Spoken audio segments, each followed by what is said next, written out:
Thank you to everyone who's joining us. We have a few announcements as everyone joins. First, we are recording this session and it will be available in Whova, our conference app, within 2 weeks after the Congress ends. If you'd like to ask our speakers a question during the session, please use the Q&A area to the right of your screen. The chat window is where you can engage other attendees. And we kindly ask to keep your microphones and cameras off during the presentations and follow the presenter's lead on when to engage with cameras and microphones on. It looks like we're ready to get started. I'm going to hand it over to our speakers to begin. Emily? Thanks, Ryan. Welcome, everyone. My name is Emily Hohman. I'm the director of the Fire Learning Network, and I work for the Nature Conservancy. In this session, we will hear from 4 network leaders whose work exemplifies the values and priorities of the network, including collaborative vision setting, collective action, and co-management of fire. After the presentations, we'll have a 20-minute panel discussion examining the value and impact of the FLN in advancing place-based work and shared priorities. And with that, I'll pass it over to you, Ben. Please introduce yourself and take it away. Oh, you're muted, Ben. Sorry about that. My name is Ben Wheeler. I'm a wildlife biologist in Nebraska and have been the coordinator for the Loop treks for quite a few years now, over 10 years. Similar to many treks events that go on across the country, we typically try to impact large landscape scale fire, introduce that back into our region in an area of the Great Plains where fire acceptance and adoption is growing at a rapid pace on private lands. Let's see if I can get my screen share.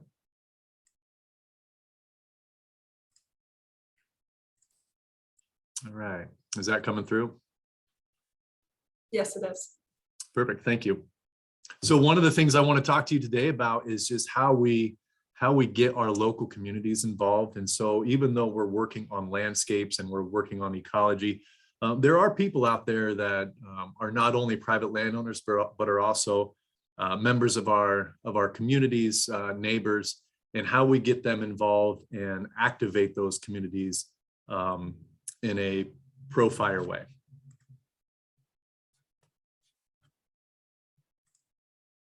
So in my area, we do live in the Great Plains, but a lot of the times we are seeing more and more encroachment by brushy, woody species into our grasslands, and this isn't uncommon in a lot of areas where fire has been taken out of the system, whether it's the Great Plains or the Pacific West, or really anywhere that's in a fire adapted system where fire's been removed. When you look at this doesn't look like the Great Plains, but it is. And in our area, this is an extreme example, but unfortunately, it is not by any means an uncommon example. And so our purpose through the Loop treks is to go into those areas and try and get those back to grasslands. Our treks event, what we do, it's a 2-week event where we bring in professional firefighters through federal agencies, land management organizations, in some cases, fire departments,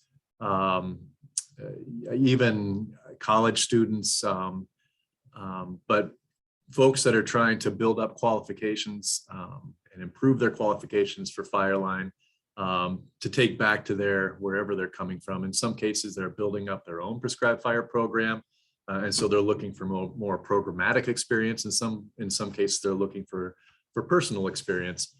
We take that model of people coming in to train, and we also put it on our landscape that needs fire. And we really found that there's this nexus of an area where we need fire and a lot of people that are looking for training out there, and we were able to do some really good things with it. But it's pretty typical of what you would expect out of a federal fire.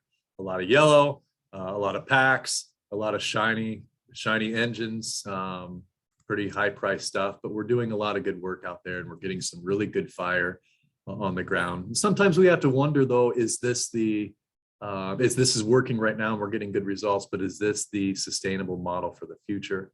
And to bring in firefighters from everywhere else to deliver our fire results on the ground.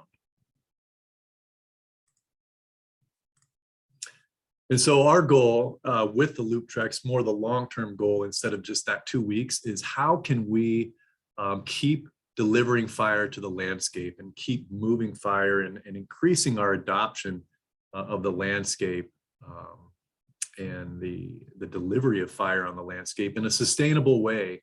And we really have, over the years, found that we have to turn that fire over from this Trex model, this very almost rigid model of professional firefighters and this kind of federal fire to our local landowners. And it's a process of taking our fire right now through our Trex model and taking it from a picture that looks like this and turning it into something that looks like this. So getting the yellow out of there and putting the denim in there, and acknowledging that there's still a place for that yellow as our area is growing in fire adoption. That's still additive. But meanwhile, outside of that 2-week event, making sure that we're also building up local capacity, local competence, and local confidence to begin doing fires on their own. And that includes education, that includes building up some equipment, that includes building up even just experience levels.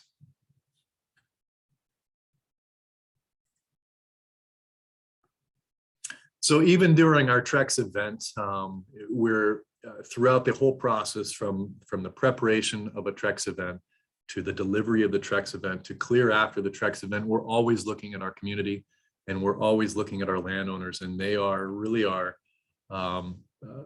key to the success of this whole thing. And so again, our loop Trex is almost exclusively being held on private land. And then we use our local community to provide those services. And when our local community is providing services for our Trex event, they're also, whether they know it or not, they're also becoming involved and really intimate players in that fire story. Whether it's through food service like this, where that's Melanie Bowden there, that's a caterer for our Trex event. In other cases we've had where prior to the pandemic, where we would give the vouchers out to our participants to go out, basically like Chamber of Commerce bucks, where they could go out and select where they want to eat from anywhere in the city. And in that way, we're really kind of dispersing our story, not only of those firefighters, but of what we're doing out there over a much larger area. We're getting our landowners and neighbors involved in our Trex event during that 2 weeks. This right here is a lady, her name is Linda, and she was the landowner on this event. I think this was back in 2017, but she expressed an interest in wanting to know a little bit more about the fire that we're putting out there. And so we got her a pack, we got her a helmet, we got her a yellow jumpsuit, and put a torch in her hand, and she's training along with some of our participants out there. So our participants not only became, in that case, there to learn, but they were also becoming the teachers as well. But she got a full-fledged experience from putting fire on the ground to checking weather, and even got the Spanish send-off there at the end. At the end of our Trex event, we even hold very kind of town hall style a meal that a lot of times, in most cases, those private landowners who offered their land up as a fire playground for us will put this meal on at their dime, and they get together, they talk with our firefighters about where they came from, why they came here, what their purpose is. Our firefighters got to talk with them about, why do you guys want us to be doing this out here? What's your purpose for fire? And it was really good to have that interaction with those community members who are landowners and our firefighters together. And in some cases, we even have the opportunity where we can tie in some of our landowners into our burn, into our fire tactics, much more involved than what you just saw with Linda, and basically taking a hitchhiker and tying them in. On some days we have it much more involved, where in this case, that photo at the bottom, we have members of our burn association, our local prescribed burn association that came in. We got to show them, well, this is how a little bit how federal fires typically go, or federal incidents, and those local landowners got to show us, well, this is kind of how we do things with the local burn associations. So there was really a lot of cooperative learning there. Impacting some of our restaurants, some of our cafes. I really love this photo here. This was at our cafe downtown, where some of our firefighters went in and had breakfast. And you'll notice this is on that calendar. This picture was taken back in, I think it was 2014, and it's push pinned in there. And what this shows me is there was enough impact in that community where they took that picture down and had to put it back up twice just for that new calendar, because that picture was then, or that calendar is for 2016. So really influencing that community and making them a part, even at these more kind of abstract ways through food service, getting them involved in that fire story as well, and making them know that they're an important part of that story.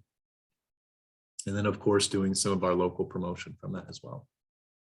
We go out and we even share some of our stories with fire departments around there, and about what we're doing, bringing in some of our fire staff on the loop treks, and talking with them about, you know, what fires look like where they come from, and what initial attack looks like from their home district, and talking about that with those fire departments. So going from there then, and how we tie that into, you know, once our crews leave from the loop treks, well, what do we do, and how can we keep fire alive and keep it going and keep it progressing and evolving outside of that loop treks experience, so the only fire in our area isn't just in that 2-week period and then it shuts down. And so we get heavily involved in also encouraging local prescribed burn associations, some of who still in that ask about, well, how's the loop treks going? What's going to be happening with that next year? We do have equipment available to folks who join those burn associations through a trailer. And we're getting good fire on the ground. In some cases, there's enough adoption out there where landowners are even building their own equipment. Even more social licenses built when we can get youngsters involved in there. That bottom picture is my daughter. She's 13 now. Then she was 4, and that was her first fire where we just burned the weeds off our garden. She was in her flower girl dress. There's a picture to the right of a girl named Avery, who's also in my daughter's grade, and she's out in the fire in a little less intensive role, but she's checking weather with her mom, which is a very important part of fire. So just getting them out there and making sure that they understand there's a lot of different parts of a fire, and they're just kind of growing up then in that tradition. Been about 2 minutes. Thank you. Getting landowners to also get involved in developing their own burn plans. This is a burn plan written for one of our folks, a 71-acre fire. They wanted to write their own burn plan on lined paper. It's ugly, but when I read through that, I can tell this is very well thought out, and he did a good job. He's got all the parts he needs to comply with state statute. Again, building their own equipment. I love this example. This landowner came and he was excited with me. He built his own engine, vehicle, pump, everything in there. The total cost for that was around $1,300, including everything you see on there. And it just kind of exemplifies to me, one, not only just kind of that Great Plains can-do attitude that we can get this figured out and we're going to do it, but then also now this individual has a committed fire resource in their equipment shed at their farm. And that shows me a commitment to future fire. Here's some different, building different kinds of equipment as well, a couple other examples, but this is a community that's embracing fire, that kind of started with the Fire Learning Network and what we did with our loop treks, all kind of evolved from there. And at last, just the idea that, when a community fully is getting involved, logos begin to vanish, and no longer is it about Pheasants Forever or about the Nebraska Game and Parks Commission or the National Park Service or the U.S. Forest Service, but it's about specifically those landowners, and it's their names, and it's those folks who are doing their good work. And they really become their own hero to their own conservation story and their fire story. So with that, I guess I'll take, I don't know if we're doing questions yet or if we're doing those at the end. I guess I can just kind of turn it over to the next person. Yeah, thanks, Ben. We do have 5 minutes for questions for you before we go to Lenya. Okay. And one question that's come in is, can you say more about local volunteer fire departments' participation in treks? There's really not a great perfect model for getting fire departments involved, just because fire departments they're so different from one district to the next, so the more rural a fire department becomes, the more available they are on kind of just on an any day basis. Those might be ranchers or farmers who don't necessarily happen to have like a 9-to-5 job. But when you get a little bit less rural, it's a little bit more difficult to call them out on a Tuesday.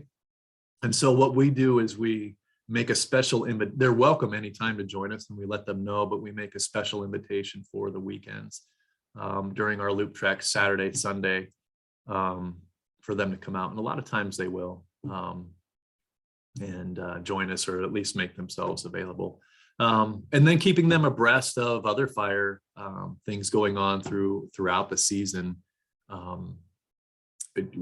Outside of our treks event, so our other fires that are going on with our burn associations and things like that. Thanks, Ben. I appreciate that. I'm kind of wondering about your long-term trajectory. When you go and burn with treks, what's the next step, and how do you support landowners going forward and continuing to own fire themselves? A lot of times it takes encouragement. It takes a little bit of investment up front in time, in energy, in funding, but then always keeping an eye on that. What I really believe is like an exit strategy where people begin to take that on their own, and we become less and they become more. And so one last thing I was going to show on this slide is the individual who helped co-found the Tall Timbers Fire Alliance and down there in the Southeast. And he kind of talked about in one of his books the history of the term prescribed fire, and it kind of goes exactly with what you were talking about, Emily, where when he began writing, it was actually a book about bobwhite quail, and he was suggesting we need to be using more fire and using controlled burns. He got a lot of grief in the reviews for that book from the Federal Forest Service at that point. And they finally came to an agreement, and they said we can call it prescribed fire because it's going to be prescribed by experts, And so I feel like looking forward in terms of the loop treks, we get to a point where we're no longer doing prescribed fire, where these experts are coming in, but we're moving back to controlled burns, And for some people that may seem like semantics, but I think the idea behind it is important, where we don't have to have really agency heavy people working in on these private land ecosystems and environments. When I think of our loop treks and coming in for just 2 weeks with 40 or 50 people, there's really a limit to what we're able to do. But when I look at the number of landowners across our area and the number of people managing land, there's a whole army out there of people who could, if activated in the right way and excited about fire, they can do so much more than our loop treks ever will. And quite honestly, maybe better. Yeah. Thanks, Ben. I really appreciate it. Not seeing any other questions for Ben, I think we'll transition over to Lenya. Thanks very much, Ben. And Lenya, if you'd introduce yourself and take it away. Yeah, thanks, Emily. Well, my name is Lenya Quinn-Davidson, and I am a fire advisor with the University of California Cooperative Extension on the north coast of California. I'm going to go ahead and share my screen. And it's so good. I was looking at the list of names in this session. I see so many of my friends and colleagues. It's always great to be in the same Zoom room with you all.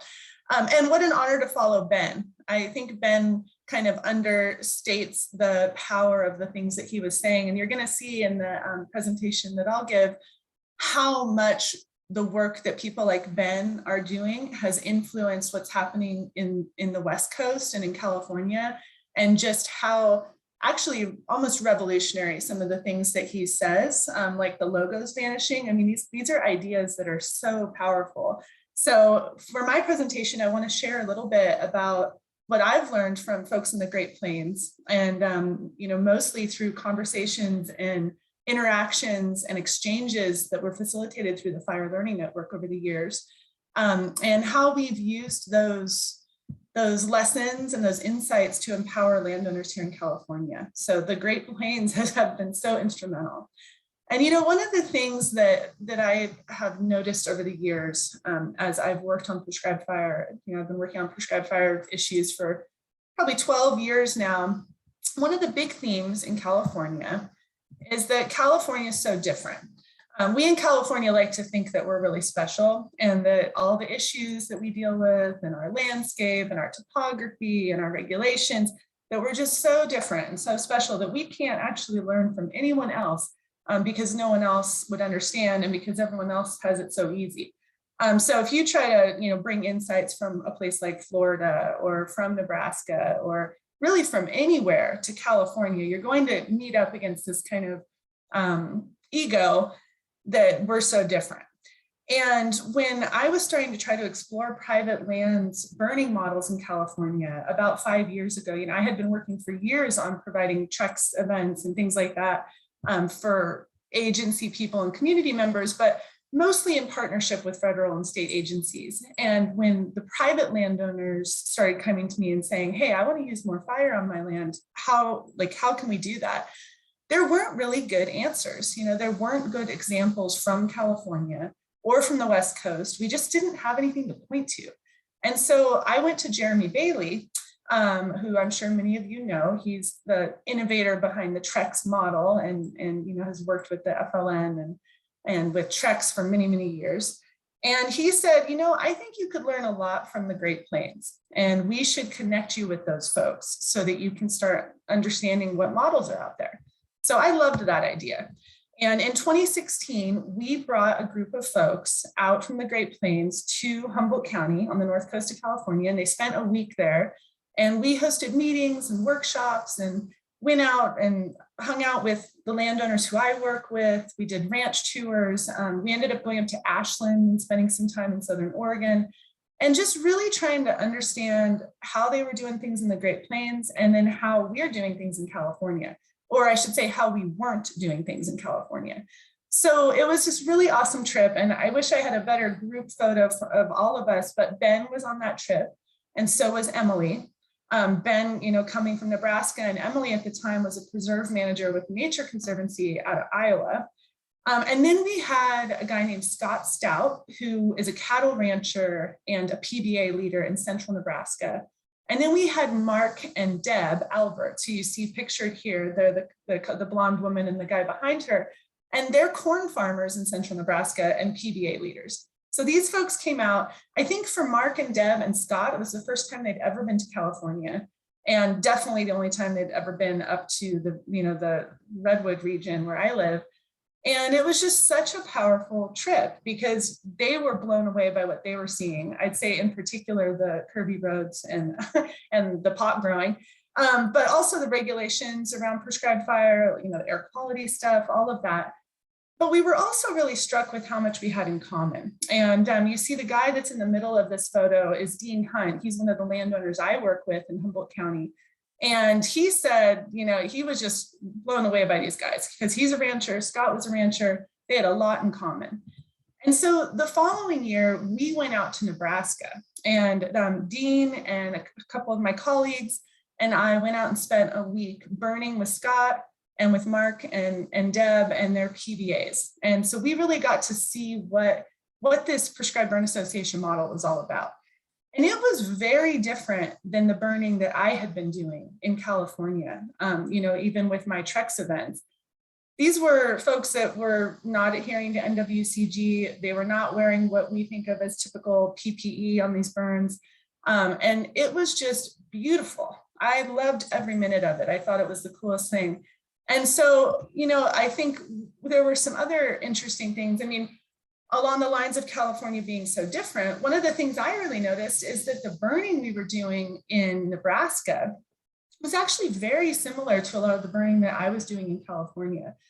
Some of the ecological goals of our projects were really in alignment. So the photo on the left here is, from a burn that I was doing for conifer encroachment in the North Coast oak woodlands. And the picture on the right is a burn for conifer encroachment in the Great Plains. We had a lot in common in that way. And I think I hear people in California a lot say, oh, you can't learn from, the Great Plains or from Florida or from wherever, because we're so much more complicated, our fuel types and our topography, and not always. We have a lot of low-hanging fruit that is very similar to some of these burns that I saw in the Great Plains. But the part that was really different was the social structure, and this idea that this right here is a briefing in Nebraska that Mark Alberts is leading, and this is his local PBA. And it looks a lot different than the briefings I'd been on in California, where everyone's in the same outfit and it's all engines and just very formal. I just love the community atmosphere of these PBA burns. So we came back from that trip in 2017 and decided that there was absolutely no reason why we couldn't do this in California. What we saw there really resonated with the folks that we were working with here at home. And we started trying to glean some of these ideas from the Great Plains. And there were a lot of good things that we could bring home. But we also had to convince folks here in California that this actually could work. And so we had to lead by example, because we couldn't say, oh, this works in the Great Plains, so it'll work here. That doesn't fly. You have to actually show that it could work here. And so we learned a lot that we brought back. And one of the things that we looked at was the social structure. We actually took the bylaws from Scott's PBA, maybe, I can't even remember which one. And we used those bylaws as the structure for our bylaws in Humboldt County. I mean, we literally just copied them and subbed out some words and names and things like that. They were simple and beautiful and functional. The connection with the ranching community was huge. In Humboldt County, I partnered with our livestock advisor in my office, who had a really great connection with the ranching community. And those guys were the ones who really came out and led this effort locally, because they're used to taking risks. They're used to thinking about land management in a big way. The ranching community has been a really powerful partner in this. And that's a group of people who have historically had a big role in prescribed fire, but in more recent history have really been excluded from the fire conversation in the West. I would say that in all the work I had done on prescribed fire, with the prescribed fire councils and with Trex, we weren't really working with ranchers. And to me, it seems like such an obvious oversight when I look back on it. Another piece that was really powerful was this idea of burning with family, friends, and neighbors. So you saw in Ben's presentation the pictures of kids out on the burns, and just different kinds of community members. And these aren't fire people, these are just people, and fire is an important part of how they manage their landscape. That really flies in the face of how we've dealt with prescribed fire in California historically. So in fact, even recently, we had some examples of CAL FIRE trying to shut down burns that have children on them, because they said that's gross negligence, which is not true. But these are really cultural issues, and I just loved what I saw in the Great Plains. One of the other cool things was this idea of burn trailers. And I'm sure, like, to Ben listening to me, he's probably like, that was interesting to you. That seems so obvious, but we didn't have anything like that in California. So we went out to Nebraska and saw that all of these local prescribed burn associations had burn trailers that people could borrow equipment from, and that they'd bring out on the burns and had all this stuff. and that they were funded by groups like Pheasants Forever or the National Wild Turkey Federation, or all these conservation groups were super involved in prescribed fire. We weren't seeing that in California. So we came back and we contacted California Deer Association. And it turns out they were really excited to be part of this. And they gave us a bunch of money to build a burn trailer. What an unlikely partnership. I mean, it was something we'd never thought of, but they were like, yeah, great idea. Prescribed fire and deer, perfect combo. So we've seen that proliferate across California now as these PBAs have developed across the state. They're pulling in money to develop these burn trailers. So volunteer fire department involvement, you heard Ben mention that as well. And for us in Humboldt County, that was a big piece. We have a lot of volunteer fire departments, and they are very eager to get out and be actively involved in burns and to train and to bring their equipment. And so we've had 13 volunteer fire departments be involved in our PBA burns just in my county. And they're such great partners. And so that was another thing, they'll sometimes go out on CAL FIRE burns or on other types of, federal led burns, but normally they're just kind of posted up somewhere and not really allowed to engage actively in the burning. So we always bring the fire departments out and really give them an active role so they can learn and have fun too. And then NRCS support. So one of the things we noticed in Nebraska was that NRCS, the Natural Resources Conservation Service, was a big partner in this burning that was happening. They were funding it. In some places had even helped kind of inspire the programs. We didn't have any involvement from NRCS in California burning. In fact, prescribed fire had been a practice that was on the books for NRCS in California that had never been used because they didn't have any expertise in it. They weren't comfortable with it. They had layered on all of these extra requirements in California, like that you had to have a federally qualified burn boss to lead or write burn plans for any project on private lands. I mean, things that were just non-starters. So we were able to work with NRCS and actually revise the guidance documents for California so that now that they can fund more projects, and they are, and they're getting a lot more excited about it and expanding their program here. And again, that really came from what we saw in the Great Plains. One of the other cool things, and again, this is probably one that Ben's gonna chuckle at because it seems so obvious, but the use of slip-ons and UTVs on prescribed burns. Most of the projects that, all the burning I had done in California, you just didn't really see a lot of this. The agency folks, they're not driving quads and UTVs around on their burns in California. But what a great idea, and so obvious, especially in places where you have tough topography or where you have hard to get places. So we came back and we were able to buy a couple different slip-ons. We were able to buy a bunch of little pumper units to equip our ranchers. I mean, most rural landowners have this kind of equipment that they can use on burns. So there's so much existing capacity that just wasn't getting tapped into because people weren't thinking about it. So I think we call it the mosquito fleet, but totally useful. And we've had to work with CAL FIRE so they'll recognize those kinds of resources in our burn permits, because they weren't really comfortable with that either. But a lot of these resources are super useful and powerful. Lenya, about 2 minutes. Okay, wonderful. So I think last, I just want to say that some of the philosophies that we were seeing on these burns in Nebraska were things that I really wanted to bring back to California, and that really, like I said before, were somewhat revolutionary. The idea that everyone could be welcome on a burn and would have something to contribute, whether you're old or young or fat or skinny or fit or not, that's a revolutionary idea in California. That is something that makes people very uncomfortable.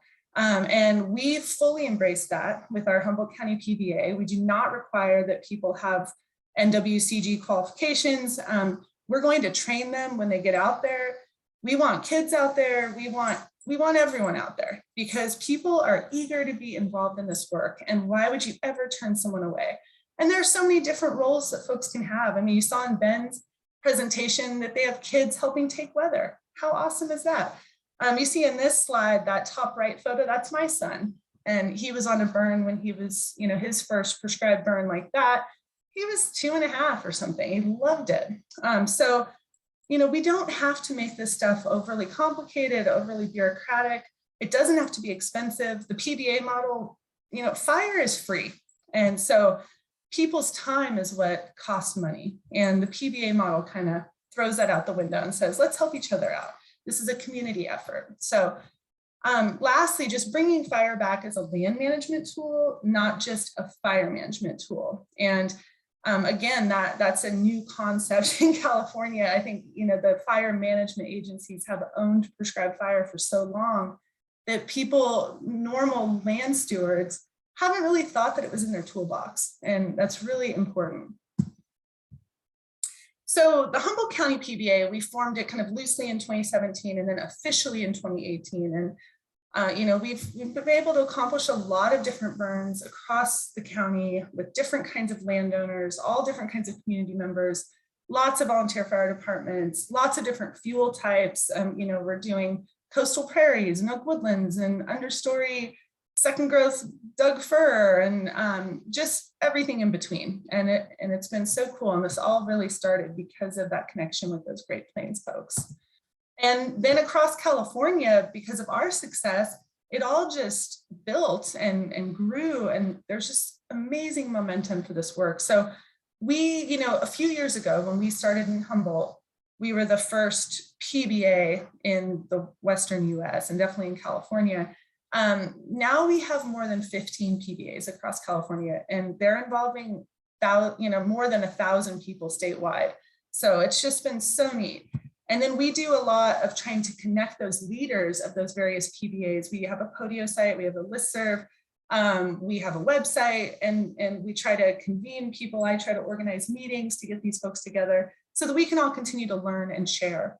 And there's definitely interest also in Washington and Oregon and some of our other nearby states, because they're seeing that we're doing it. And if California can do it, hey, maybe Oregon could do it.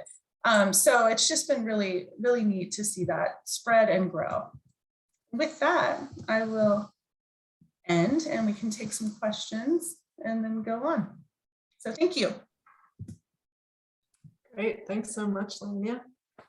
I'm just looking at the Q&A. I don't see any questions for you quite yet. So one that kind of came to my mind as you were speaking, and I've heard a few other folks in other sessions during this Congress raise this as well, that California has very recently changed liability standards and passed some other new legislation in support of prescribed fire. What impacts do you think that's going to have on PBAs going forward? Yeah, well, I hope we had a lot of big policy wins in the last couple of years, and especially this year. So yeah, we have a new state certified burn boss program. We have $20 million for a state-backed insurance claim, like a claims fund, a prescribed fire claims fund, to fill that insurance gap. We changed our liability law, and we have a bunch of cool new things happening around cultural burning. And so I'm really hoping that as those pieces gel and come together and are fleshed out a little more, you know, they're all not quite implemented yet and in various stages of development. But I'm really hoping they'll elevate the work of the PBAs. And that's really their intention, is to, you know, elevate this work on private lands that's been ignored for so long in California. Yeah, thanks, Lenya. We also had a question, with high wildfire years lately in California, has that impacted involvement and growth in California PBAs positively or negatively? Yeah, good question, Ben. Definitely positively, you know, because I think the community, what we're seeing in California is communities are tired of waiting for the agencies to solve the problem, and they want to be involved. You know, community members and landowners want to be involved, and they want to empower themselves with training and with community organizing. And so we've just seen explosive growth around the prescribed burn associations, which, you know, the timing of our visit to Nebraska in 2017 was pretty interesting, because it was that fall that the wine country fires happened and the Thomas fire. And 2017 was a really pivotal moment for California. It was kind of the beginning of these really, you know, the campfire, like we had all this stuff start happening after 2017. So the timing was just right to introduce the PBA model to the state. All right, awesome. Thanks, Lenya. I don't see any other questions right now. So thanks for your presentation. That was fantastic. And we'll go to Mike Caggiano.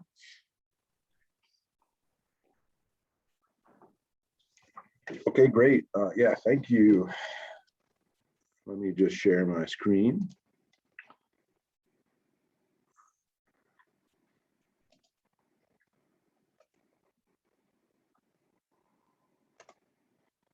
All right. Of course, I'm at the last slide, so excuse me there while I navigate this. Okay, you can see my screen, right, Emily? Yep, looks great, Mike. Okay, wonderful. So I'm gonna thanks for having me. I'm gonna take a slightly different approach than Ben and Lenya.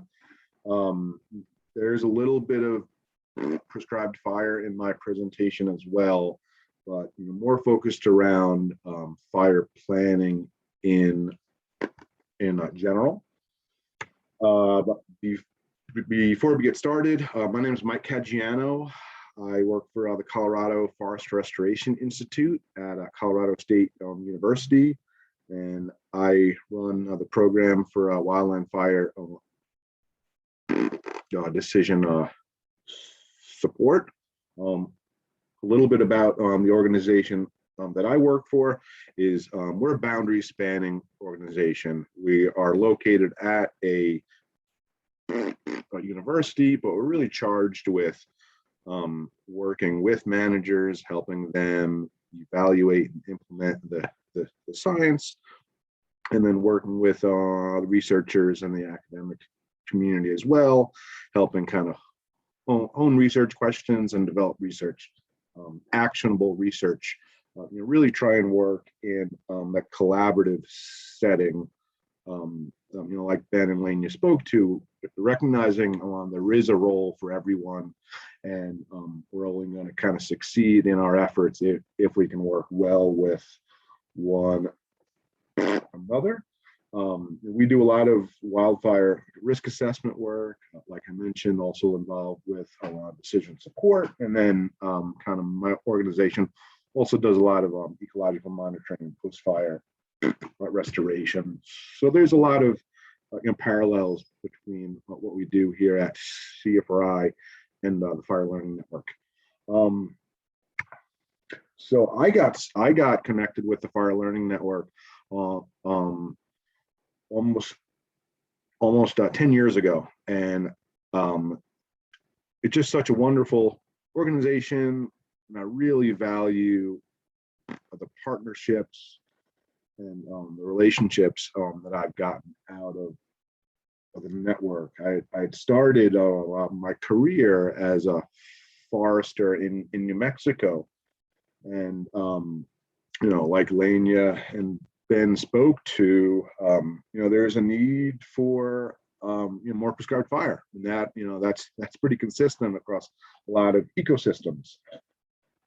And when I was working in New Mexico, I was largely in charge of defensible space and cost share projects, pass-through grants, working with the U.S. Forest Service and the state of New Mexico, working with a lot of private landowners.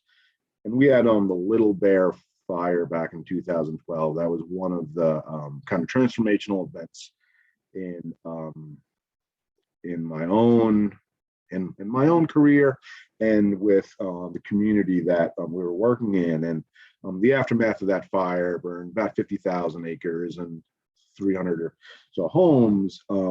It really underscored the need. Hey, we really need to scale up the pace of our work.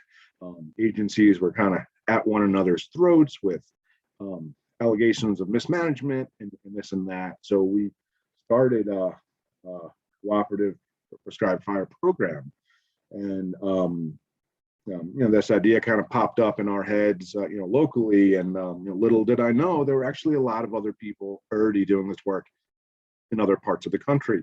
So I was able to, I got introduced with people like Jeremy Bailey. Was able to pick his brain heard about these great efforts happening in other parts of the country, and was really able to advance my work in New Mexico through the experiences of other people, capitalizing on their lessons learned and things like that. And here's just a quick snapshot of one of the blog posts that I wrote back in 2014. It was pretty cool to put this presentation together, kind of take a walk back through memory lane, and talk about, hey, why is it worthwhile to bring these agencies together in order to do burning? It seems so elementary now, but programs like this in the community that I worked in really helped institute that kind of culture of collaboration and cross-boundary work. Kind of moving on, I've since started working for the Colorado Forest Restoration Institute, and in my career and my work have kind of transitioned a little bit away from the collaborative or the cooperative prescribed fire, but still embrace those kind of fundamental concepts. I've been working with a team at CFRI and at the U.S. Forest Service and Oregon State University and other organizations to advance fire planning work using pods. I'm going to assume some people are familiar with this, but potential operational delineations. Here's another blog post I wrote a few years later, talking about how pods are being used to advance collaborative fire planning, cross-boundary fire planning. Obviously, these fires don't know boundaries, and so we should be planning with that in mind. And this headline here of the blog post really underscores one of the fundamental concepts that I believe in that really guides my work, and it's the planning is often more valuable than the plan itself, right? We hear different iterations of that concept, but it's important to kind of all come together, stand around some maps, and kind of plan with this in mind. And it's much better to plan before the smoke is in the air. And so, even though I moved away from the prescribed fire aspects of my work, that collaborative spirit, that cross-boundary engagement still holds true. So just a really quick kind of brief on pods is, we're in essence trying to identify those control lines on the landscape with the highest likelihood of success and do it before the fire starts. We do that by combining local expertise and knowledge with some advanced fire modeling, spatial analytics. In essence, we're kind of creating that common operating picture across land ownerships, across, this is much larger than one agency, one organization. Fire affects us all, so we should all be at the table planning wise. Kind of that risk-informed land management, resource-informed fire response, and here's that kind of general process. Again, we want to engage that kind of full range of stakeholders. In Lenya's talk and in Ben's talk, we heard about the role of private landowners. We heard about the role of state organizations, conservation groups, federal agencies. So everyone has that role. Local firefighters. We can kind of plan with that in mind. So, there's a lot of overlap between the work that the FLN has done and the work that me and my team are advancing. We've heard about the prescribed fire in the previous presentation, but the Fire Learning Network also has the mitigation experts, fire adaptive communities. There's a large push for cultural fire and traditional burning, and then that post-fire response as well. So really kind of it hits a wide cross section of people. Over on the right here, or I guess in the middle, we see a lot of those FLN landscapes. And as I was including this in my presentation, I realized there's a lot of overlap with where a lot of this pod-based fire planning work has occurred, and where the FLN networks and those kind of focus areas are located. That's not a coincidence. Here we see a quick overview of how pods are being used in northern New Mexico, overlapping with some of the FLN areas in New Mexico. You can see the Rio Grande Water Fund and things like that. We're seeing pods and collaborative spatial fire planning occur in Northern California, Oregon, and Washington, and Colorado as well. So there's a lot of overlap there, and a lot of the folks who are leading those prescribed fire efforts are the same people who are at the table, kind of advocating for this collaborative fire planning approach. In order to understand how kind of fire management practices on federal agencies are influencing private land and values and assets at risk as well. And then we do have a case study now, or a pilot project where it is really trying to see how we can use pods for private lands planning in northern New Mexico. There's an area of about 1 million acres or so that is all privately managed by about 13 ranches. So they have the same sorts of issues and concerns, but a lot less of the resources, a lot fewer resources rather. And so we're trying to adopt this fire planning practice on a largely private landscape. Here's just kind of an overview of kind of my journey with the FLN. I can't say this enough. The people who I've met through the FLN are inspiring. There's so much amazing work happening, and I really got the chance to interact with different folks. I've worked with the FLN and different practitioners and members of the organization. Done a number of kind of blog posts and write-ups to support this work. Have provided webinars and workshops. The FLN has supported the pod user group, right? That's kind of that fundamental. How do we learn from each other? We want those pod implementers, those folks using this, to kind of capture those lessons learned from one another. And you can kind of see that same sort of kind of collaborative cross-boundary focus that we heard about earlier is kind of playing out in this slightly different context. But like I've said, I've worked with the FLN and alongside many of these practitioners, hearing these stories and learning from their experiences from over 10 years. That's definitely influenced the trajectory of my work. And like I was saying, we're seeing a lot of overlap with where this collaborative spatial fire planning efforts are happening with these other initiatives as well. And a lot of the leaders of the FLN are kind of the cheerleaders of this. They're advocating for this. They're showing up at their local agency and saying, hey, how come you're not doing this?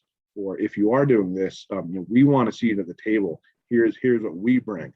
And so I just can't say enough. Super happy, super appreciative of the work that Emily and Wendy and all the others at the FLN are doing, and just the different ways we can support these individuals, and the landscapes have been it's just great to be a part of that. Mike, that's about all I have. So it sounds like I'm a little early, so happy to answer any questions if there are any. Yeah, thank you very much, Mike. I really appreciate that. One thing that I thought about, we've seen pods really begin on federal ownerships, particularly on Forest Service ownership, and initial uptake being there. But I've heard a lot of conversations shifting or including private lands. And so I'm wondering what your perspective is on that evolution of the pods model and the uptake amongst all of the people that you work with on pods, and particularly FLN leaders. Yeah, you know, I think, you know, we've been seeing some really big fires here, right? And in the Western United States, and they certainly don't stick to, you know, federal land jurisdictions. The control opportunities don't stick to those jurisdictions as well. So it's really great to plan with that in mind. Now, you know, most of this work does kind of largely stick with those agencies, state, federal, local agencies who have kind of fire response jurisdiction and responsibilities. So a lot of this work engages a lot less at that level of the individual private you know, landowner. And I don't think there's necessarily anything you know, wrong with that, but we are involving kind of private land in that. It's the simple concept of, you know, if there's a jurisdictional boundary halfway up that hill, it doesn't make sense to kind of send firefighters halfway up a hill to stop a fire. It should be stopped at the bottom of the hill. You know, reduce firefighter exposure, higher potential for control, things like that, right?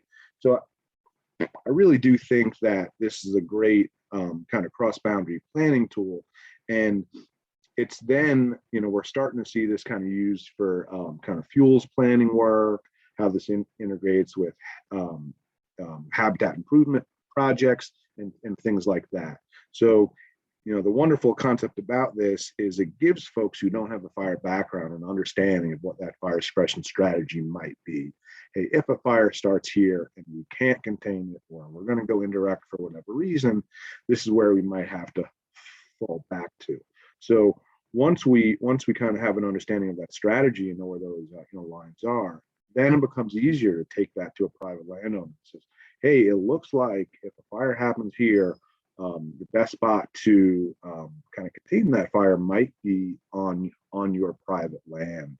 So we can kind of start those conversations before the smoke is in the air. I saw that question there from Sam. So happy to paste a link in the chat here, Sam, on where you can find more information about that. So yeah, thanks, Mike. Yeah, I do think there is a lot of value in using this as a cross-boundary planning tool. It is kind of slightly more like a strategic, so might not have a lot of applicability for a small private landowner, at least initially. But like the example I gave, you know, when there are those large private landowners who manage 10, 20,000+ acres, I think that's where it starts to kind of gain some traction. Yeah, thanks, Mike. You kind of touched on it there. I was going to ask what's next for pods as this continues to gain traction and interest across the country, and where can people find more information. So if you can throw that link in the chat here, we'll make sure that gets into the Hohman chat as well. Yeah, will do. Thank you. Awesome. All right. Well, thank you, Mike. Really appreciate that presentation. And I think we'll go over to you, Sam, if you'd like to introduce yourself and then take it away. All right, Mike, that was great. And Emily, I don't know why I pulled the short straw to be last, but regardless, here I am. I'm really happy to be here and talk about our work in the Central Appalachians. My name is Sam Lindblom. I am the Director of Land Management for the Nature Conservancy and the Fire Program Manager for TNC in Virginia. We work in the Central Appalachians, and that's what my talk will be about today. All right, now let me see if I can make this work. Get my little slideshow up here. Oh, hang on, too many buttons. Share screen. All right, let's try this. Okay, we looking good there, Emily? Looking great, Sam. Okay, cool. My talk today, there we go. My goals of our talk today is to give you a real short overview of the Allegheny Highlands, which is a subset of the Central Appalachians Fire Learning Network in Western Virginia. I want to talk about the partnership mandate, some milestones and mechanics of what we've been doing for the past 15 to 20 years, benefits and accomplishments of that, and some challenges that we've had, and my sort of, I'll close out with suggestions for building good partnerships and that last. And then I'll talk about some issues of scale that we're dealing with. To give you an idea where we are, so you've got you got to fly across the country from where Mike is and head over to the Central Appalachians. So you'll see the sort of area of the border between West Virginia and Virginia is generally the spot that we're talking about. So that's includes the Blue Ridge Mountains and the Central Appalachians, which include the Allegheny Ridge and Valley province. You'll see, I don't know if you can see quite zoomed in there, but the light blue is referred to as the heart of the Appalachians Fire Learning Network in the Allegheny Highlands. You zoom in just a little bit more, you can see that pink area where you have our Warm Springs Mountain Fire Restoration Project, which has been the core of the work that we've been doing for the last 15 years or so. And then in a darker shade of maroon, there is our Warm Springs Mountain Preserve, which headquarters a good bit of that work, and that's about 8,700 acres. So that's where we're working. This landscape is a mixture of federal land, so the George Washington, Jefferson, and Monongahela National Forest comprise our landscape there in terms of the federal lands. We actually bridge the gap between the Region 8 and Region 9 of the U.S. Forest Service, so the southern region and the eastern region. That actually complicates things from time to time in terms of staff and funding and priorities and that sort of thing. The George Washington Jefferson is obviously in the south, the southern part of that region, and then the Monongahela is just over the border, although those lands touch each other. We also have a whole bunch of state lands, so state Department of Wildlife Resources is a big landowner in our area, as is the State Department of Natural Resources, which includes state parks and our natural area preserves, which is a natural heritage site. And then of course, TNC owns about 8,700 acres in there too. The partners include all the typical folks that you would imagine, including the National Park Service as well. Shenandoah National Park is very nearby. I didn't mention the Virginia Department of Forestry. The U.S. Fish and Wildlife Service is a little bit of a remote partner. They don't own any land specifically around there, but they often come help us burn. We actually get a lot of support from the National Weather Service. We have a tremendous support network there, direct line of information to their fire weather forecasts, and they actually come out and help us on burns a fair amount, which is pretty cool. So we're talking about two ecosystems that are fire driven, our dry pine oak ridges. These are edaphically maintained. They're on their driest, sandiest, well-drained soils. They support a whole bunch of really neat biodiversity, a lot of which has been covered actually in this conference. The whole bit about Appalachians over the last couple of days has covered a lot of this landscape. So these are the driest spots.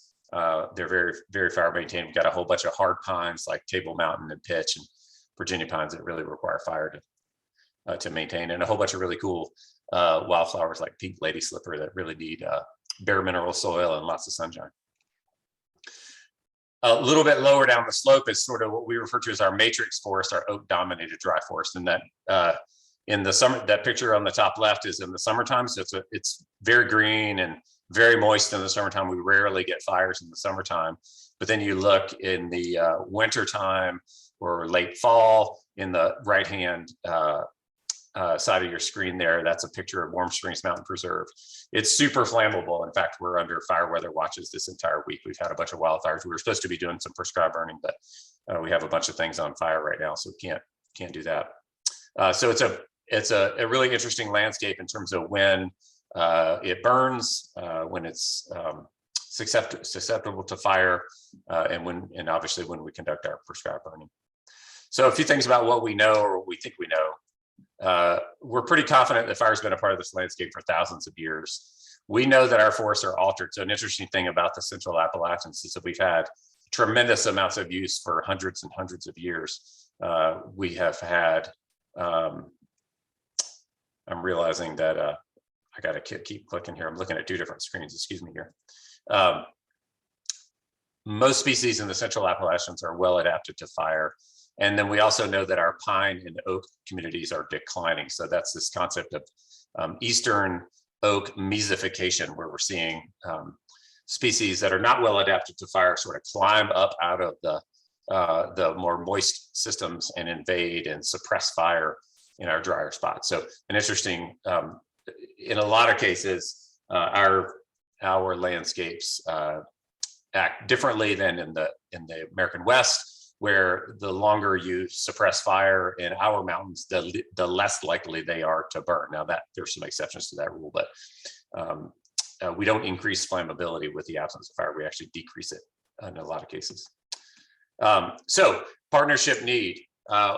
Back in 2002, 3, 4, and 5, there was this huge vision by a handful of partners, most of the folks that I had listed earlier, but we had very limited resources and there wasn't a whole lot of prescribed fire going on in the Central Appalachians, and in particular in the Allegheny Highlands. The land ownership patterns demand cooperation.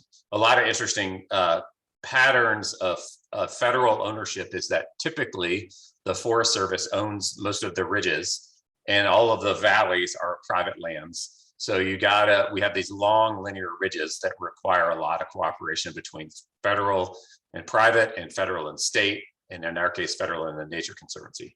So when you have that scenario where it's really difficult, this is sort of why I asked Mike the question about the pod concept, the recognition that nobody could do this alone because you've got fire lines that need to be on different lands.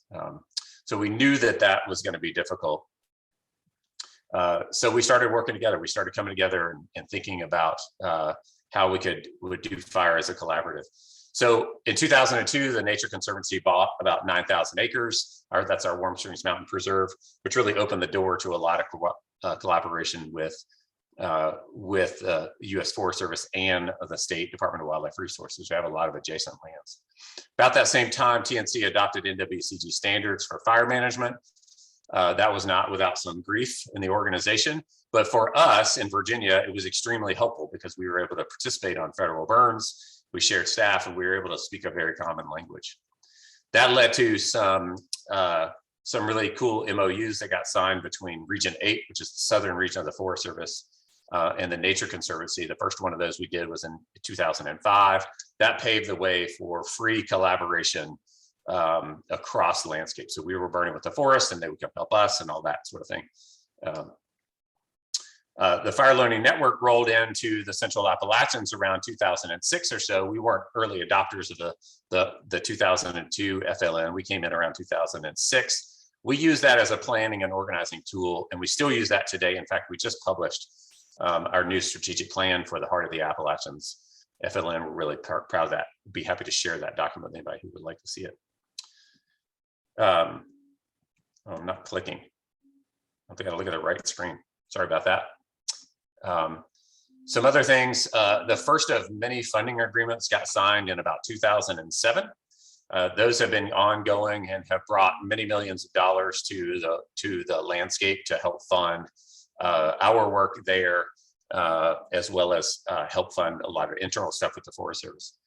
So in 2007 and 8, this was a big moment for us as a partnership. The Forest Service led a landscape level NEPA analysis on that 23,000 acre landscape, which is TNC and Forest Service co-owned. We're adjacent, we don't actually co-own the land. But that was the first time the forest had done landscape level planning in the George Washington Jefferson for fire. And we had done a lot of outreach to our partners, such that when the Forest Service put that out for comment, we didn't get any negative comments about that. We only got positive comments about the collaboration, about the monitoring, about all those sorts of things. That was a landmark deal. It really showed our federal agencies that if we collaborate, then we can work with the public and we can reduce barriers and reduce lawsuits and all those sorts of things. We were really proud of that moment. That led to the first collaborative or cooperative cross-boundary burn The start was actually on some Nature Conservancy land at Warm Springs Mountain, and it leaked over into the Forest Service a little bit in 2008, and included all those partners that we had earlier. And if you fast forward a bunch of years, this past burn season was the best we've ever had. We went from burning thousands of acres in a given year, 5,000, 6,000, 7,000 acres in a given year, to this past year, we accomplished about 40,000 acres across the partnership. So it's a huge increase in the volume of prescribed burning and the quality as well. All in that same time period, we were working on a standard monitoring protocol for all of our burns. That continues to this day. We've been doing data collection on our burns for 13 years or so. And that data has proven to be really, really valuable. It actually led to, for those of you who are around, in 2013, we had this very conference. It was a regional conference, the AFE Appalachian Mountains Conference in 2013 in Roanoke. Still very proud of that effort. A few other things that are, I think, interesting. We led our biggest effort was about 5,500 acres in 2012 to 2014. That was about 5,500 acres. We're actually doing fire line prep. We have people out on the ground today prepping for that burn this coming year. So we're gonna, that burn is up again, and that's a collaborative across TNC and Forest Service as well. All this collaboration and a lot of the work that got done through the forest plan, through the Fire Learning Network, resulted in the revision of the George Washington Land and Resource Management Plan in 2016. I think that was around 2016. I don't have that date in my head exactly. And a whole bunch of the products and collaborative tools and monitoring results and all that stuff ended up going into the George Washington Land and Resource Management Plan. That informed how many acres they wanted to burn on any given year and where, prioritization, all those sorts of things. That was a really neat accomplishment. Our very own Merrick Smith, maybe Merrick's here on the call, I don't know, really, when he was working for us here in Virginia, he really led that effort. It was really pretty awesome. Much more recently, we have started to use our drone. We're integrating drone ignition, and we're also using a whole bunch of aerial imagery work that we're collecting from the drone to look at our canopy gaps that we open up in our burns, and see where those go, see how they trend over 1, 2, 3, 5, 6, 7 years. And that informs our ignition on these larger burns. Most of our burns in the Allegheny Highlands are pretty big. They're definitely, generally speaking, over 1,000 acres. Some of them are, like I said, 4,000 and 5,000 acres. I mentioned earlier, we just completed our strategic plan for the Heart of the Apps FLN. I'd be, like I said, happy to share that document with anyone. The neat thing about that document, we initially the drumbeat for our FLN was always burn, learn, and build, and we added share this time. So burn, learn, build, and share. And if you look at our strategic plan, you'll see those major things, and that we keep it really simple. That's what we want to do. We want to get more burning done. We want to learn about that burning. We want to build capacity, and we want to share our successes and failures with everybody who wants to know about them. Sam, about 2 minutes. Okay. All right. Let's see. A few mechanics. You'll see here lots of participating agreements, MOUs. We spent a lot of time making sure all that was in play, and those continue to be really useful. We share staff across the forest and across the state agencies very regularly. That's not just with fire line operations, but with monitoring, mapping, fire prioritization, adaptive management loops, and many more things. Let's get past that. So I'd like to talk a little bit about some sort of intangible things before I get into our sort of lessons learned. The ability, speaking common languages allows us to outreach to other NGOs. The Nature Conservancy and our other partners are sometimes more capable of speaking to some of the NGOs than the Forest Service or some of the big agencies. So when we are speaking as one voice, sometimes the messages coming from different people work a little bit better.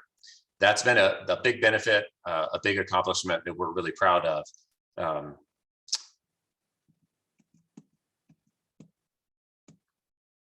Let's see, a few challenges I want to throw in here at the last. This is more like advice, sort of. We found out early on that sometimes you just got to eat your vegetables, which include doing things, going to meetings, participating in fires that you might not think are particularly important, because those are important to your partners. Showing up and helping and committing to doing that work and resolving differences without alienating partners became a very important and common theme. Remains that way for us. A few other lessons learned. Having a suite of strategies from boots on the ground through science and policy and planning. We have strategies that work across all levels. We've worked to develop champions so that in the organization, so if people leave, then we don't have huge gaps in organizational institutional memory. One of the interesting things is that we're not all created equal.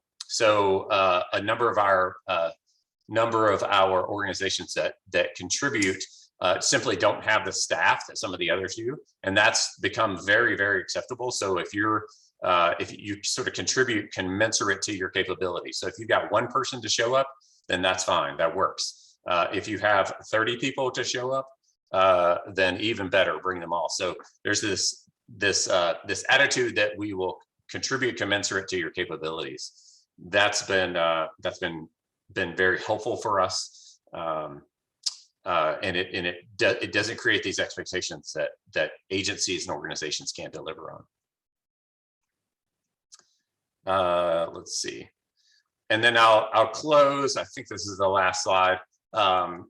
So some potential strategies for our scale issue. We could be burning triple or quadruple the amount we are. We're really looking at changing cultures. Kevin Hires mentioned yesterday in the plenary talk about that we're actually making a difference. People have different attitudes about prescribed fire. We're definitely seeing that here in Virginia. We do a lot of outreach. Fire is good for our Appalachian forest. We talk about good fire a lot. There's a lot of social media. There's a lot of outreach. We get media out there all the time. And that has really helped. We don't get as many complaints as we used to. We don't get a lot of complaints from turkey hunters that we used to get, that fire were killing all the turkey nests. So changing that culture, convincing people that fire in Virginia is not often like fire out west. Everybody thinks about fire in the west, that must be the way it is here too, but it's not. And lastly, I'll say, being clear about what we're doing, monitoring change and communicating that change, and being transparent that, sometimes we kill trees, sometimes we kill huge amounts of trees. And that's part of our plan. That is part of the overall goal in some cases. So being transparent and clear about what we're up to has been a big thing for us. And I think that is my last slide. Okay, I think that's it. Not sure what to do. I'll stop sharing, I think. Great. Thank you so much. There we go. There's a long and rich history there in the Central Appalachians. Thank you for sharing that. We did have one question come in asking you, what are your greatest challenges to burning at scale?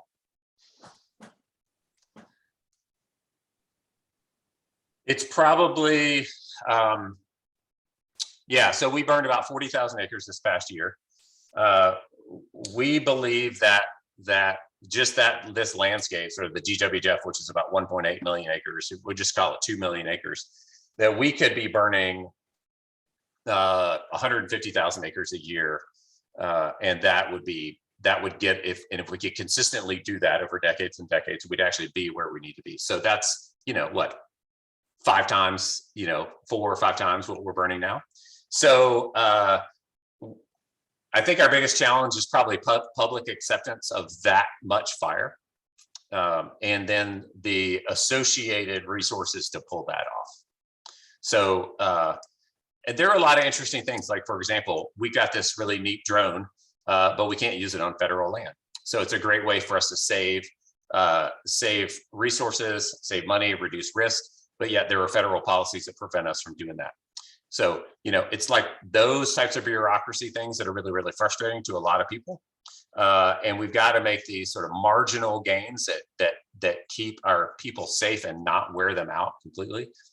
We've got to figure out a way to be more efficient with the time that we do have. And we've been doing that, for example, and this is just a minor thing, like one example that we've been doing, we've really heavily invested in this idea of blacklining big units in the wintertime, like this time of year and in January, so that in the springtime, in March, April, and May, we're just doing big ignition shows. We're not having to spend days and days and days putting in blackline. So we've been doing a lot of that last 3 or 4 years. And I think that has been key to helping us get these large burns done. We know that the small burns are important too, but in terms of just sheer acres, we've got to be knocking off these many multi-thousand acre burns on the regular. So I think it's technology, capacity, social license, all that sort of thing. Wonderful. They're all pretty big challenges. They certainly are, and very interrelated as well. Yeah. Just so you know, the mention of the drone program caught my ear, and I put a link in the chat to the recent article that came out about that work. So if folks are interested in learning more, do flip over to the chat and check out that article. All right, thanks so much, Sam. Really appreciate that presentation, and thank you to all of our presenters. Fantastic information and sharing, and much appreciated. We're going to move into our 20 minutes panel discussion question now, and we're going to start out with a poll, and that's just been posted in the Hohman interface. You'll see to the right of your screen. There's a poll there, and that is really intended to prompt some reflection and hopefully stimulate some conversation and questions for our panelists today. So if all our panelists could turn their cameras on and be ready for that. I'm going to start out with one question just to get us rolling. And this is for all of you, and we'll go in the same speaker order. So we'll start with you, Ben, and then go to Lenya, etc. Fundamentally, the Fire Learning Network is a learning network. Very briefly, would each of you describe how the network's focus on learning and sharing among peers has influenced your own work? Yeah,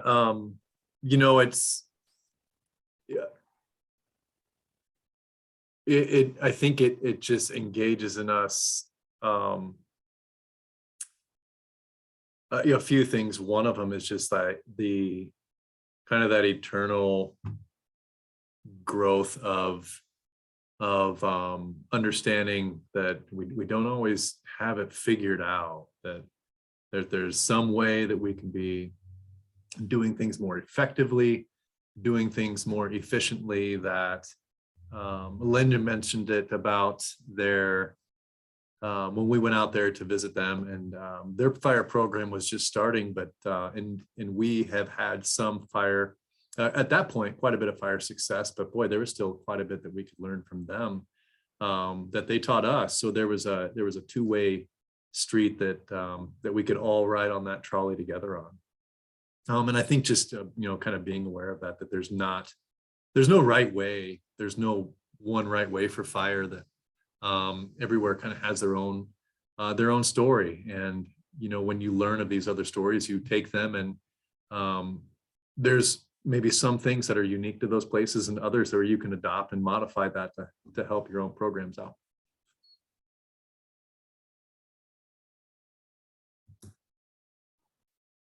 Go ahead, Lenya. Okay, yeah, no, I totally agree with Ben. I think that being part of something like the Fire Learning Network, or the fire networks as a whole, does teach us humility. And like I mentioned in my presentation, in a place like California, we're in short supply of some of that humility. So I think it's really powerful to be able to see these other places.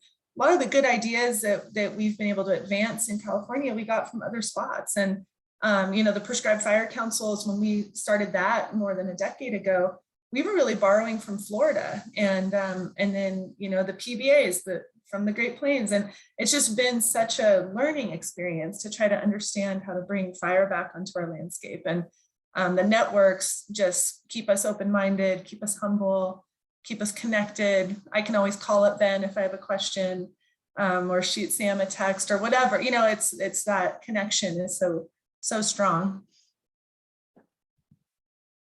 Thanks, Lenya. Mike? Yeah, thanks.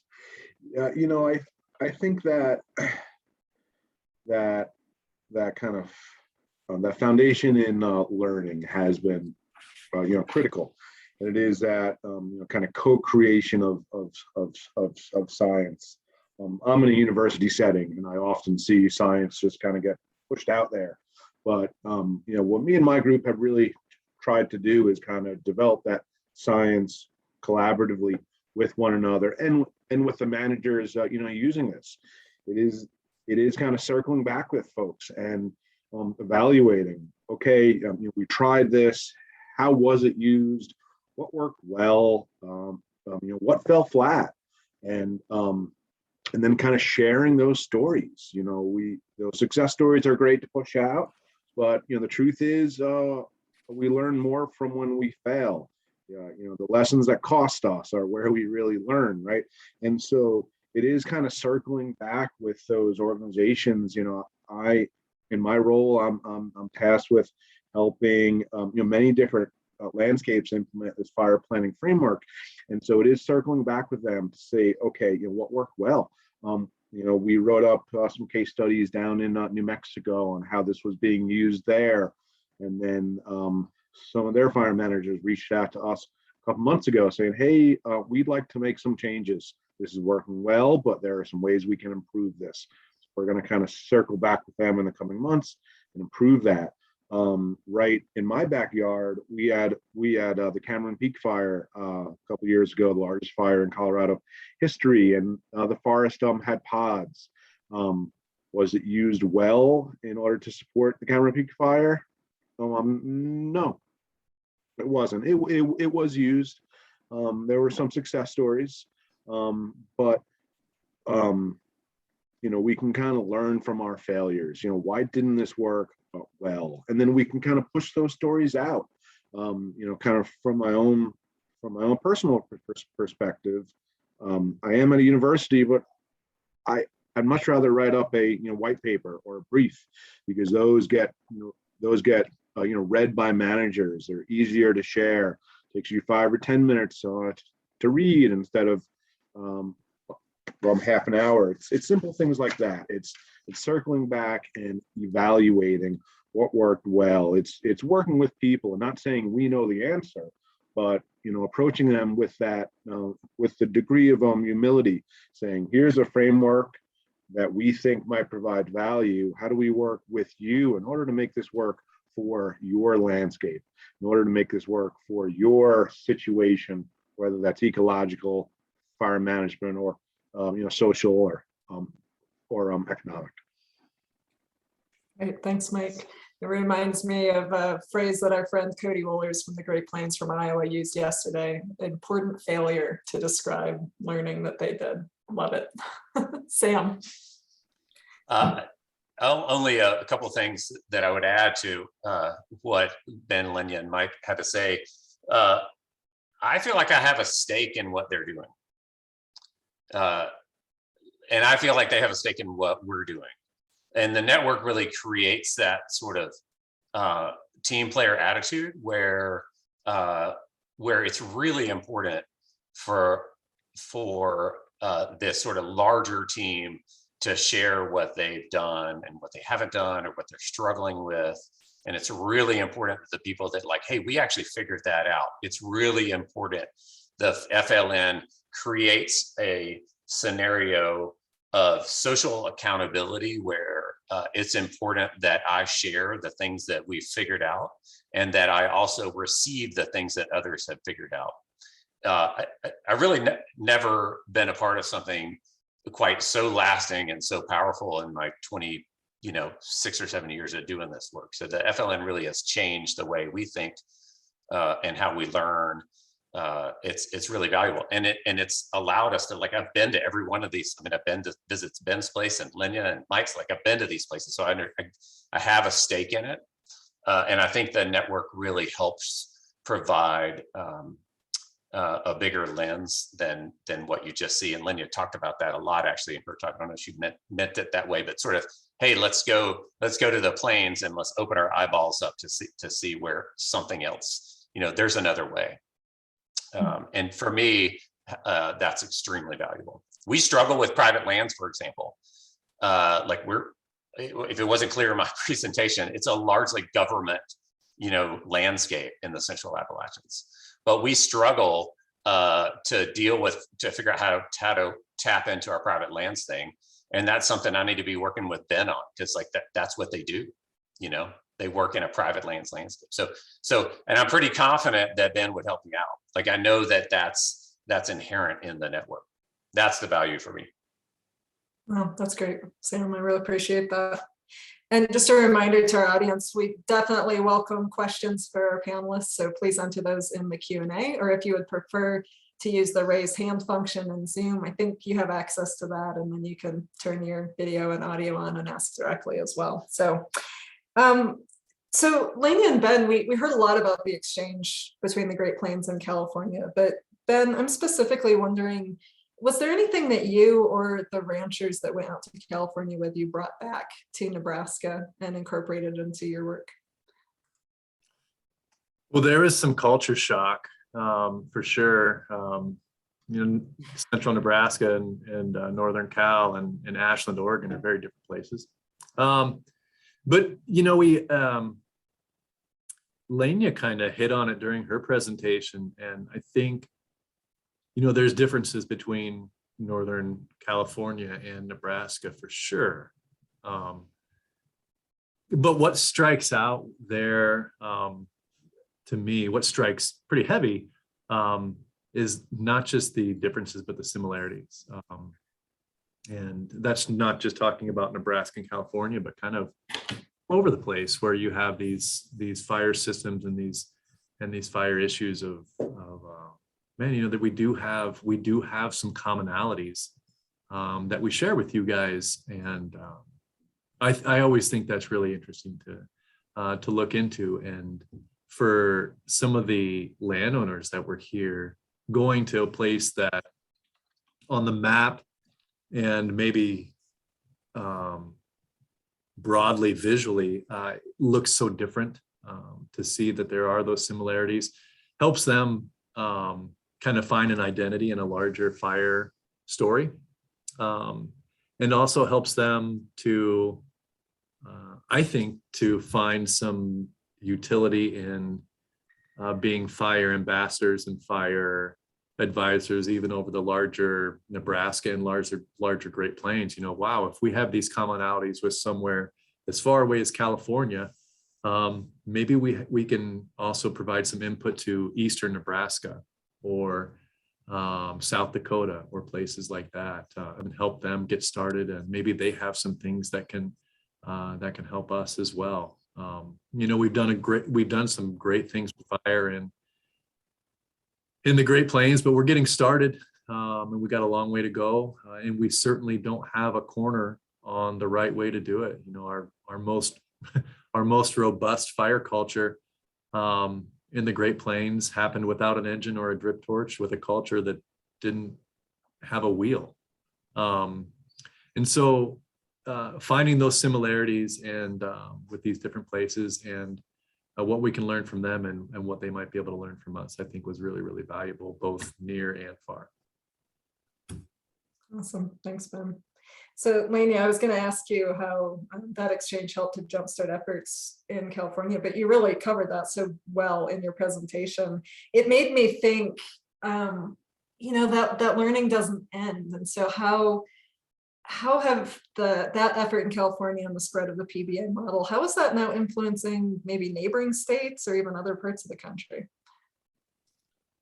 Yeah, well, I'm definitely hearing from colleagues in Oregon. I mean, there are at least a couple PBAs that have formed in Southern Oregon that were directly influenced by what we were doing in California based on what was going on in the Great Plains. So I think that PBA model will continue to spread throughout the West. I know there's interest in Washington and New Mexico, and we're all having those conversations. And so, yeah, I think just showing, just that idea that we can show that these different models can work on different landscapes and with different partners. And that's just, I think that's been one of the most important lessons from all of this.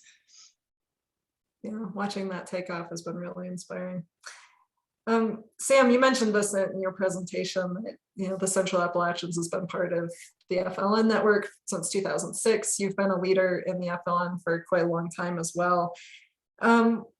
What's next for your partners? You touched on the need to scale up, but what does the next 20 years look like for you in the Central Apps?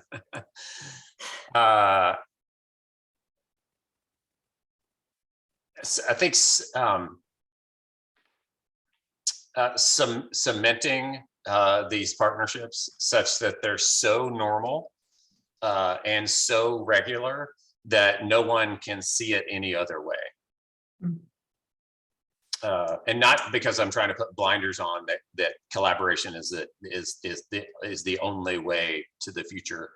But I do know that, for example, when we have staff turnover, we have to backfill and say, okay, this is how we do things. It sounds kind of terrible. This is how we do things around here. So you should jump in line. Not like that, but more like, hey, when we get new people in, they see that as a really awesome part of the work. So I think cementing the partnerships to the point to where the agencies and TNC and the other organizations and all the people who are involved, private landowners or whatever, like that's the norm. Working with people, working across different organizational norms, whether they're private landowners or federal agencies and everywhere in between, sort of recognizing that is key to success. So we're not where we want to be.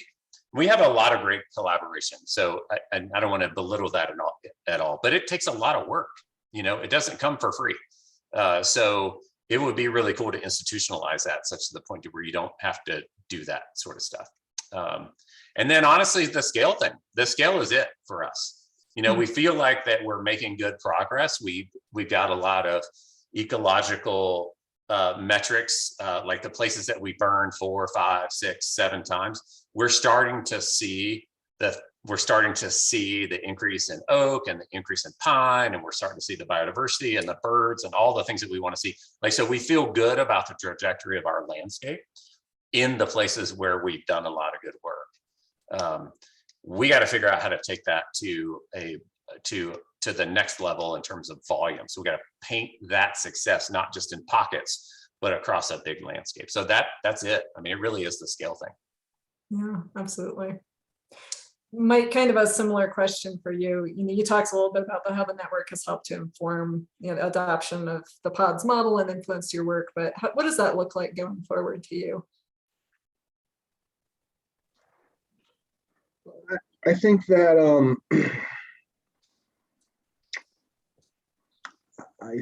I think it'll be critical to continue to engage the FLN, the landscapes kind of where there is overlap.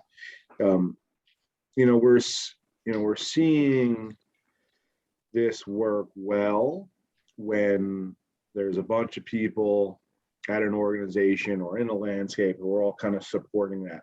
It's all the turnover stuff that Sam was talking about. We can't have just one person support this and then all of a sudden they you move on to another job and this kind of fades away. We need that cohort, and we need kind of multiple people on a landscape all kind of pushing towards the same direction. I think that's where the FLN really kind of comes in. It is that network where we can kind of share experiences. Like Sam said, we feel vested in one another's landscapes. One example of where I think the FLN could play a really big role is in this pod user group or community of practice. We're starting to develop. Myself and the small team I work with developing this and rolling this out like willfully, or not willfully, but we are very underprepared to kind of roll this up at a large scale across broad landscapes. We're researchers, and we just don't have that capacity. So I think it's going to be important going forward that the practitioners implementing this can kind of learn from one another, share those success stories, what works well, what doesn't, and things like that. So I think if we could kind of transition the pod effort to more of that learning network type of approach where folks can learn from one another, it'll be more sustainable. We can kind of spread that lift out so everyone can kind of carry this forward. Exactly how we do that and what that looks like is not yet is still up in the air, but really look forward to kind of working with the FLN and the different groups that participate, whether that's the TNC state chapters or what have you, to kind of see how we can kind of advance this and institutionalize this. Awesome. Well, that's a great place to leave it. That's our time. Thank you so much, all of our speakers today, for helping us to organize and complete this session celebrating our 20th anniversary year in 2022. I'll kick it over to Ryan to close us out. Thank you. Thanks, Emily. And I want to thank all of our speakers for sharing their expertise and experience with us today. The session will be available in Whova, our conference app, within 2 weeks after the Congress ends. Up next, we have our poster session starting at 3 p.m. Eastern. That is centered around the Congress theme of Life with Fire, Prescriptions for Resilience. Many poster presenters will be available to chat with live or answer questions on their posters, so be sure to check that out. To access the poster presentations, please click on the agenda tab and select posters. We hope you join us for some great networking and discussion opportunities this evening. Beginning at 5 p.m. Eastern, we will have a few fire circle discussions, our annual AFI members meeting, and open house with our We've Got a Movie Sign networking session. To choose the one you'd like, use the agenda tab to the left of your screen, click sessions, and click the main session title to join. Also remember to participate in the passport contest by visiting and engaging with our virtual exhibitor booth. Simply click exhibitors in the navigation bar. Attendees with the most stamps will be entered into a drawing to win a free Fire Congress registration for 2023. Thanks again to our speakers and enjoy the rest of your day. Thanks all.